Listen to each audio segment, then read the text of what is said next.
Sanggar Cerita mempersembahkan Sabda Pandita Ratu.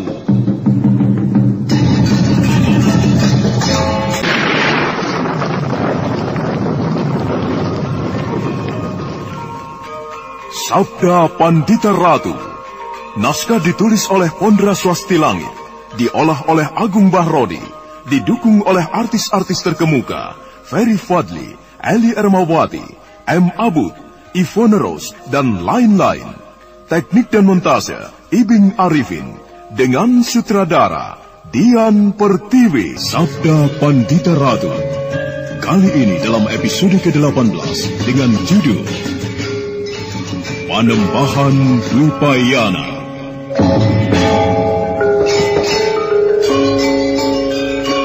Karena dalam pembicaraan di saat Panembahan Dwipayana menerimanya di pendopo, sama sekali belum menyinggung masalah Parameswara. Untuk memaksakan pembicaraan, Kameswara juga merasa tidak pada tempatnya.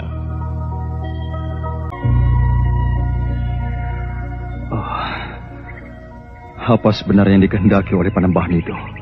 Aku dibiarkannya tersiksa oleh pertanyaan-pertanyaan yang tidak berjawab. Barangkali sang Panembahan tidak mengetahui apa yang bergolak di dalam dadamu, anak mas. Mustahil, Paman. Bukankah Panembahan itu orang yang serba mengetahui? Bukankah Panembahan itu adalah Panembahan yang berusak Durunge Winara, yang sidik paninga, tajam penglihatannya, dan serba mengetahui hal-hal yang orang lain tidak mengetahuinya? Nampaknya kita selama ini terlampau terpesona dengan anggapan semacam itu, anak mas. Padahal itu keliru. Bagaimanapun juga sang Panembahan adalah manusia biasa yang serba terbatas kemampuannya. Bagaimana ia bisa mengetahui tentang seluk-belukku, juga tentang Paman? Tentu sang Panembahan sendiri yang tahu.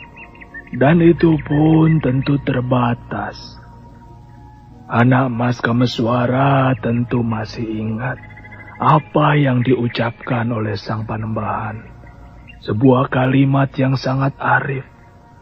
Lebih baik mempelajari sebuah ilmu, akan tetapi digeluti dengan sungguh-sungguh, daripada mempelajari banyak ilmu, tetapi tidak sungguh-sungguh atau setengah-setengah. Aku punya pendapat lain, Paman. Apa pendapatmu, Badrawati? Bahwa Panembahan itu pada dasarnya orang yang paling suka menyembunyikan diri, paling suka menyelubungi diri. Itulah yang dilakukan. Ia berbuat, akan tetapi ia tidak suka orang lain melihat apa yang diperbuatnya. Lalu? Lalu bagaimana? Kira-kira, Panembahan itu memang dengan sengaja membuat keadaan seperti itu. Nah, anak mas, itu juga pendapat yang patut kau pertimbangkan. Jadi jangan kau berharap kepada anak mas secara khusus. Sang Panembahan itu akan membuka jati dirinya. Dan baru saja aku mendengar sesuatu yang menarik dari seorang cantrik, Paman. Apa, Badrawati? Yang mengalami hal seperti itu bukan hanya Paman, akan tetapi juga raja itu. Baginda Singasari, kata cantrik itu. Meski yang datang menghadap adalah seorang raja, akan tetapi sang Panembahan belum memberikan kesempatan untuk berbicara, kecuali mempersilahkan untuk beristirahat. Pantas kita tidak melihatnya tadi. Baiklah, aku akan mencoba menenteramkan hatiku. Aku berharap Parameswara benar-benar berada di tempat yang aman. Banyak hal yang kemudian dilakukan oleh Badrawati dan Lare Angon. Kedua orang itu berbaur dengan segenap isi padepokan. Badrawati merasa sangat tertarik dengan sebuah kandang yang dikelola oleh para cantrik yang berisi berbagai unggas. Seekor kutuk atau anak ayam yang baru saja menetas dielus-elus oleh Badrawati. Berbagai pertanyaan tentang cara-cara memelihara unggas dilontarkan oleh Badrawati. Dan para cantrik yang merawat berbagai unggas itu dengan senang hati menceritakan kepada Badrawati. Waktu kemudian beranjak siang, bahkan kemudian bergeser ke arah sore. Kameswara berdebar ketika melihat Putut Gajah Wengker mendatanginya. Apakah Ki Putut ada perlu sesuatu denganku? Oh iya, benar Kisana. Bagaimana Ki Putut? Sang Panembahan mengundang anak Mas Kameswara untuk membicarakan sesuatu. Sang Panembahan berada di Pancuran Widadari. Pancuran Widadari? Ya, itu hanya sebuah nama Kisana. Bukan tempat mandi para bidadari yang sebenarnya. Sang Panembahan hanya mengundang aku? Maaf sebelumnya. Sang Panembahan memerintahkan kepadaku untuk mengundang Kisana Kameswara. Pergilah Kameswara. Tetapi... Bukankah sudah kukatakan, ada kemungkinan Sang Panembahan hanya akan membicarakan persoalanmu hanya 4 mata. Dengan demikian, rahasia dari isi pembicaraan itu akan terjamin anak mas. Panembahan memang mempunyai kebiasaan seperti itu, Sang Wasi. Untuk menjaga supaya yang mengetahui apa yang dibicarakan tidak diketahui oleh orang lain. Sang Panembahan membiasakan berbicara hanya 4 mata. Kameswara, apalagi hal itu menunjukkan betapa sangat luasnya wawasan Sang Panembahan. Tentunya banyak di antara orang-orang yang datang menghadap tidak ingin permasalahan yang dibawanya diketahui banyak orang. Baiklah, Paman. Aku akan menghadap Panembahan. Aku berharap Panembahan akan berkenan membicarakan soal itu. Mari Ki Putut. Kemanakah Kameswara itu, Sang Wasi? Panembahan memanggilnya, nak mas. Sang Wasi tidak ikut ke sana? Kuhormati pembicaraan mereka agar tidak terlampau banyak yang mengetahui, anak mas. Jadi aku tidak ikut. Aku akan ikut. Jangan, Badrawati. Tapi aku ingin ikut mendengarkan pembicaraan yang terjadi. Itu bukan kebiasaan yang baik. Aku harus mencegahmu jika kau berkeinginan seperti itu, Badrawati. Baiklah, Paman benar. Pancuran Widodari adalah nama yang diberikan oleh Panembahan Dwipayana kepada sebuah belik sumber air bening yang terletak di sisi timur Padepokan, di kaki Gunung Gangsir. Di sanalah Panembahan Dwipayana menerima Kameswara sendirian. Tempat itu ditata indah, bagaikan sebuah taman di istana, dirawat dengan sentuhan tangan yang bercita rasa tinggi. Sekali lagi Kameswara merasa penasaran melihat hal itu. Putut Gajah Wengker kembali ke Padepokan setelah menunaikan tugasnya mengantar Kameswara.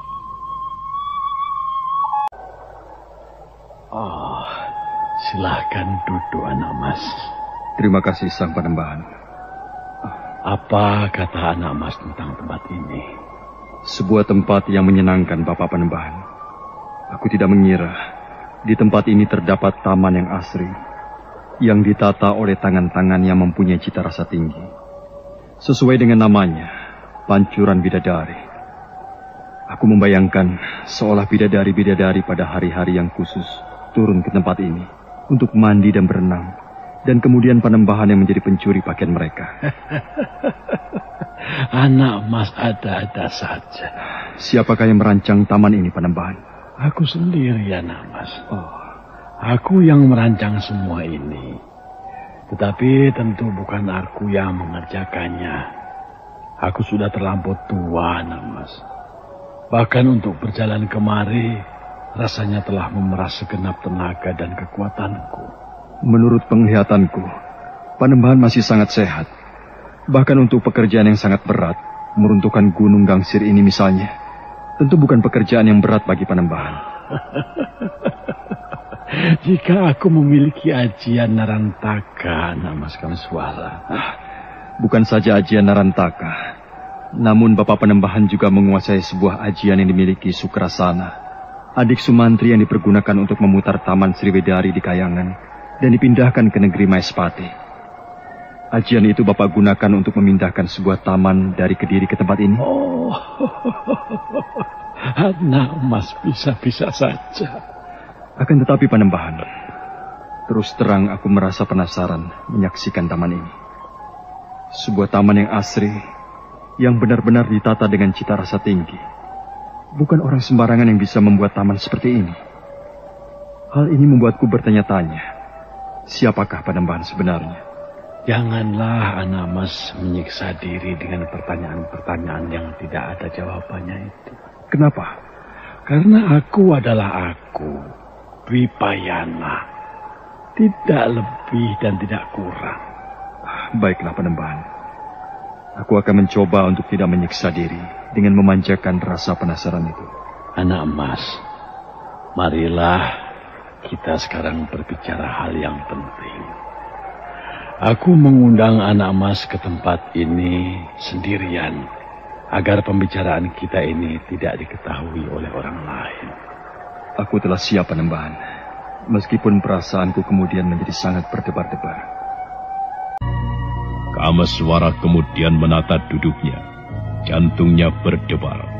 Kameswara merasa telah tiba saatnya Panembahan akan mengajaknya berbicara soal Parameswara, anaknya yang hilang.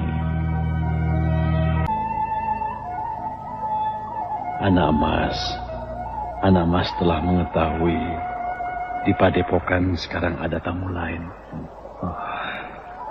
Bagaimana anak mas? Baginda Singasari yang Panembahan maksud? Benar anak mas. Apa yang harus aku sampaikan kepada Panembahan tentang Baginda Singasari itu? Anak mas, meskipun Baginda belum menyampaikan apa tujuannya datang ke tempat ini, yaitu meminta petunjuk kepadaku, aku justru merasa perlu meminta pertimbangan kepada anak mas Kameswara. Karena sebenarnya lah anak mas Kameswara terkait dalam persoalan ini. Maafkan aku Panembahan. Aku belum paham dengan apa yang Panembahan maksud. Apa yang diinginkan oleh Ken Arok itu sekarang telah tercapai. Ia telah menjadi seorang raja, jabatan tertinggi yang ada di tanah Jawa ini. Apakah ada keinginan yang lain yang melebihi hal itu? Ada anak mas. Dan yang menjadi pendorongnya adalah rasa cemas. Rasa cemas? Benar anak mas. Rasa cemas bagaimana Panembahan? Banyak anak mas. Tentang garis keturunan Tunggul Ametung serta kutukan Empu Gandring. Kameswara nampak termangu dan ingatannya kemudian tertuju kepada sebuah pohon aneh yang berada di tempat jatuhnya bongkahan logam dari langit di semenanjung Sempulungan, yang merupakan sesuatu yang bisa dipergunakan untuk mengendalikan sepak terjang Ken Arok manakala dia telah menyimpang dari kebenaran. Panembahan, bagaimana anak mas Kameswara? Sebelum membicarakan masalah yang akan dibawa oleh Baginda Singasari itu, bolehkah aku mengetahui sesuatu? Soal apa anak mas? Menilik kenyataan yang aku lihat, nampaknya jauh sebelum saat ini Ken Arok pernah menghadap pada sang Panembahan untuk meminta petunjuk sesuatu. Anak mas tentu telah meraba jawabnya. Kapankah itu Panembahan? Setahun yang lalu atau lebih? Atau beberapa bulan yang lalu? Jika aku harus menceritakan hal itu, panjang ceritanya anak mas. Ketika itu, sekitar 5 tahun yang lalu, aku melihat sesuatu yang luar biasa di sebuah tempat yang bernama Padang Karautan. Sebuah cahaya yang aneh, yang nampak terang benderang di malam hari. 5 tahun yang lalu Panembahan? Benar anak mas. Panembahan menyebut waktu 5 tahun yang lalu. Berarti apa yang disaksikan Panembahan jauh sebelum Ken Arok bertapa di Padang Karautan. Peristiwa yang melibatkan aku itu terjadi belum 2 tahun yang lalu. Panembahan menyebut 5 tahun yang lalu. Menarik sekali. Dan yang lebih menarik adalah bahwa meski Panembahan kelihatan tua dan sakit-sakitan, namun mempunyai kemampuan untuk menempuh perjalanan menuju ke Padang Karautan. Semakin yakinlah aku bahwa sang Panembahan bukanlah orang yang sembarangan. Meskipun tubuhnya kurus kering tidak bertenaga, akan tetapi aku yakin beliau ini menyimpan ilmu kanuragan yang tinggi. Adakah sesuatu yang sedang kau pikirkan, anak Mas Kameswara? Oh, Panembahan. Sebenarnya lah aku juga menyaksikan sebuah peristiwa yang aneh di Padang Karautan. Akan tetapi peristiwa itu terjadi bukan 5 tahun yang lalu. Yaitu Ken Arok yang sedang melakukan tapa berata di tempat itu. Itukah yang Panembahan maksud? Aku juga pernah mendengar cerita itu, anak Mas. Bahkan sebenarnya atas petunjukkulah Ken Arok itu bertapa di Padang Karautan. Cahaya aneh seolah sebuah teja atau pulung yang jatuh dari langit itu terjadi 5 tahun yang lalu. Lalu bagaimana, Panembahan? 7 malam berturut-turut aku menyaksikan cahaya di Padang Karautan dari sebuah bukit yang lebih tinggi, anak Mas. Aku kemudian mencoba mencari jawab. Apakah sebenarnya yang terjadi? Pertanda apakah cahaya aneh yang muncul di Padang Karautan itu? Demikianlah. Sampai pada suatu hari, aku melihat sebuah keributan di sebuah pasar. Seorang pemuda aneh dikeroyok oleh banyak orang. Pemuda aneh itu adalah Ken Arok, Panembahan? Benar, anak Mas. Apa yang menyebabkan ia dikeroyok, Panembahan? Pemuda itu makan di sebuah warung, tetapi tidak mau membayar. Menilik perbuatan yang dilakukannya adalah jelas perbuatan yang nakal, ugal-ugalan. Tetapi itulah, anak Mas, rahasia para dewa dalam berbagai peristiwa. Kadangkala aneh, tidak bisa ditebak, dan ada kalanya bahkan sulit dimengerti. Mengapa justru orang semacam pemuda yang melakukan perbuatan yang tidak terpuji itu terdapat pertanda aneh, pertanda sebagai kekasih dewa-dewa? Sejak itulah, anak Mas, Ken Arok sering datang ke padepokan. Oh. Lalu, apakah yang bisa aku katakan, Panembahan? Dapatkah anak Mas membayangkan apakah kira-kira yang menjadi sumber kegelisahan Ken Arok itu? Tidak, Panembahan. Yang menjadikannya gelisah adalah sebuah kutukan. Kutukan? Ya.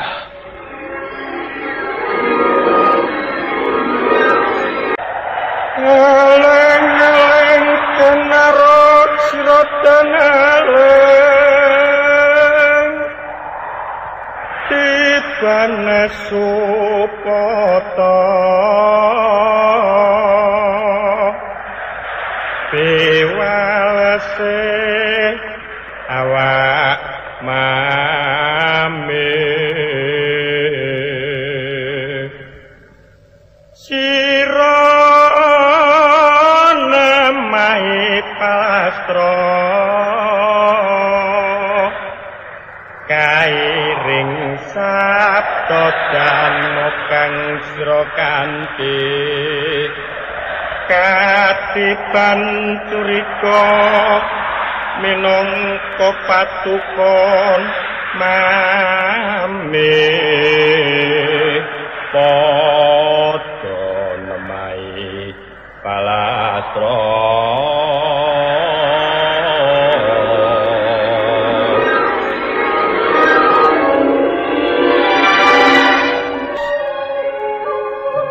Kutukan apakah, Panembahan?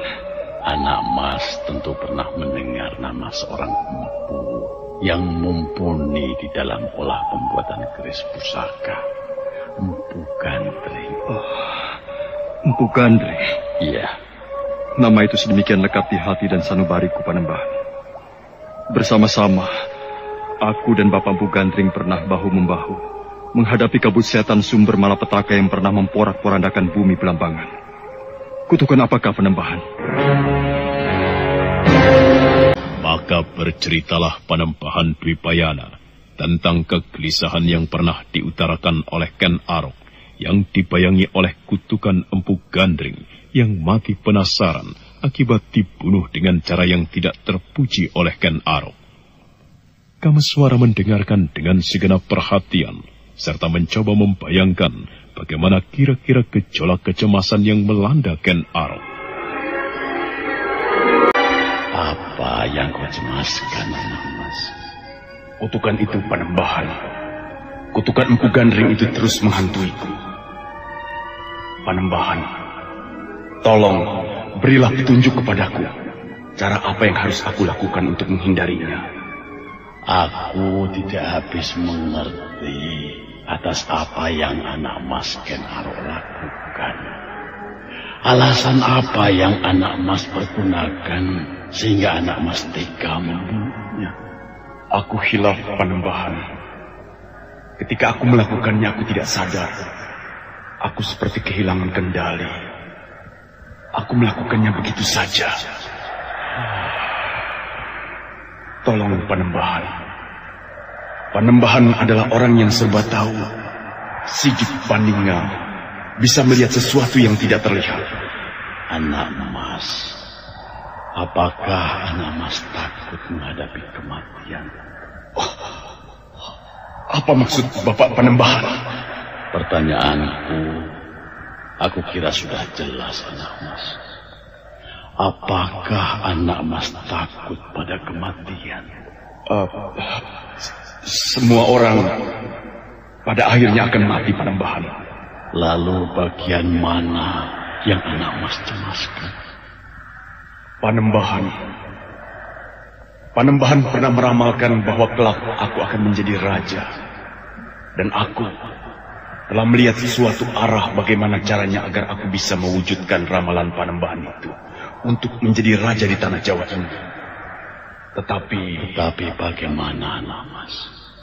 Apalah artinya aku bisa menjadi raja dengan adanya kutukan itu? Aku tidak takut mati Panembahan. Bahkan jika kutukan Empu Gandring itu benar, keris yang aku hunjamkan ke perutnya itu akan meminta nyawaku. Tetapi bagaimana dengan anak keturunanku? Apakah jawaban Panembahan kemudian? Aku belum menjawabnya, anak Mas Kamiswara. Lalu? Aku meminta kepada anak Mas Ken Arok untuk memberikan waktu kepadaku memikirkannya. Anak Mas Ken Arok sekarang telah datang untuk menagih janjiku. Itulah anak Mas, persoalan yang akan disampaikan oleh Ken Arok kepadaku. Aku undang anak Mas Kamiswara ke tempat ini untuk mengajariku bagaimana aku harus menjawab pertanyaan yang dibawa Ken Arok itu. Aneh sekali Panembahan. Apa yang anak Mas rasakan? Di bagian mana yang aneh itu? Panembahan, mohon Panembahan jangan berteka-teki kepadaku. Aku tidak mampu berpikir terlampau jauh untuk menjawab teka-teki sang Panembahan ini. Teka-teki yang mana, anak Mas Kamiswara? Panembahan meminta petunjuk kepadaku. Sedang wawasan Panembahan sedemikian luasnya. Lalu apa yang bisa aku persembahkan kepada Panembahan? Kau salah, anak Mas Kamiswara. Di mana letak kesalahanku, Panembahan? Rupanya anak Mas memberikan penilaian kepadaku sedemikian tingginya. Anak Mas menganggap aku serba mengetahui. Anak Mas menganggap aku mampu menjawab berbagai pertanyaan. Anak Mas lupa bahwa aku sebenarnya tetap manusia biasa yang serba terbatas. Aku bukan dewa di langit yang mengetahui mubahmu seinjagat. Bukan salahku jika aku berpendapat demikian, Panembahan. Bahkan kedatanganku ke tempat ini jauh-jauh sebelumnya Panembahan telah meramalkannya. Panembahan telah mengetahui bahwa aku akan datang ke padepokan ini. Padahal aku sendiri yang memiliki badan wadak, belum tahu kemana akan pergi. Juga pakaian yang aku kenakan ini, rasanya tidak mungkin Panembahan menyiapkan sebuah hadiah pakaian yang sedemikian pas di tubuhku. Yang aku ketahui terbatas, anak Mas. Termasuk apa yang anak Mas sebut itu. Kalau kemudian cocok, itu hanya sebuah kebetulan. Baiklah, Panembahan.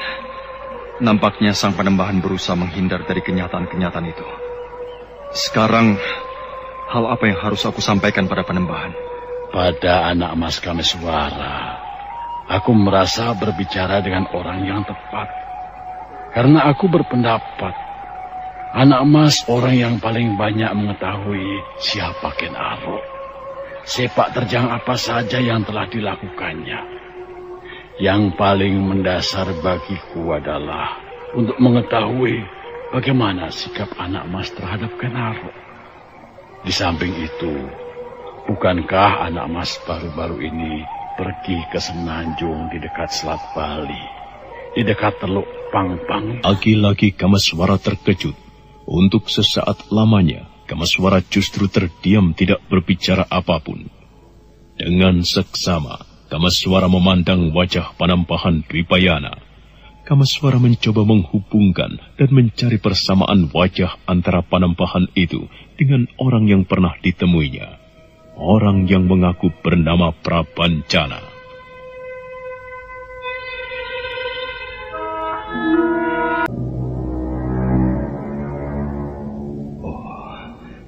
Tubuh Panembahan terlampau kurus, sedang tubuh kakek Prabancana itu akan lebih gemuk. Bagaimana, anak mas? Maafkan aku, Panembahan. Aku merasa justru tidak patut bagiku untuk memberi wawasan. Panembahan orang yang serba mengetahui. Oh, tidak, anak mas. Aku minta anak mas jangan berpikir seperti itu. Kalau boleh aku sebut, aku mengetahui apa yang telah terjadi. Hanya itu. Akan tetapi, apakah yang anak mas akan lakukan? Atau apakah yang akan terjadi sesaat lagi? Apakah aku tahu? Tidak, anak mas. Aku tidak mengetahui. Ayolah, anak mas. Sampaikan apa dan bagaimana pendapatmu. Baiklah, Panembahan. Aku akan berbicara. Akan tetapi sebelumnya, apakah diperkenankan aku untuk bertanya sesuatu? Apa hakku untuk menolak, anak mas? Silakan. Bisakah Panembahan bercerita tentang seorang kakek bernama Prabancana atau Prabangkara? Siapa mereka, anak mas? Jadi Panembahan tidak mengenalnya? Aku belum pernah mengenal nama itu. Kenapa dengan nama-nama itu, anak mas? Tidak apa-apa, Panembahan. Baiklah, anak mas. Sekarang bagaimana? Apa yang akan anak mas katakan tentang Ken Arok itu? Bapak Panembahan, sebenarnya jika aku harus memberikan tanggapan atas persoalan yang dihadapi oleh Ken Arok itu, maka tanggapanku itu mungkin tidak seperti yang diinginkan oleh Ken Arok. Sebab bagaimanapun juga, jika aku berbicara, aku tidak bisa menghindari kepentinganku sendiri. Tidak apa, berbicaralah, anak mas. Bapak, aku berpendapat bahwa meski Ken Arok membawa pertanda kasih dari dewa-dewa, akan tetapi bukan berarti ia bisa berbuat apapun seenaknya. Ia tetap manusia biasa. Benar, anak mas. Sebenarnya lah, Bapak, mengenai pohon aneh yang oleh Kakang Maesa Beranjangan disebut sebagai Wijaya Kusuma, yang tumbuh di tempat di mana bongkahan logam itu pernah jatuh di semenanjung Sembulungan, menumbuhkan gagasan bagiku dengan menggunakannya untuk mengendalikan Ken Arok. Mengendalikan Ken Arok? Apa yang anak mas maksudkan? Benarkah Panembahan belum mengetahui? Aku bukan orang yang serba mengetahui, anak mas Kameswara. Kameswara kemudian menghela napas panjang. Beberapa saat lamanya dia memandang wajah Panampahan Dwipayana, seolah mencoba meyakinkan, benarkah Panampahan itu belum mengetahui peran dari bunga aneh yang tumbuh di semenanjung Sempulungan itu. Bagaimana kisah selanjutnya? Saudara pendengar, untuk mengetahui jawabannya, ikutilah kelanjutan kisah ini dalam seri berikutnya. Sampai jumpa.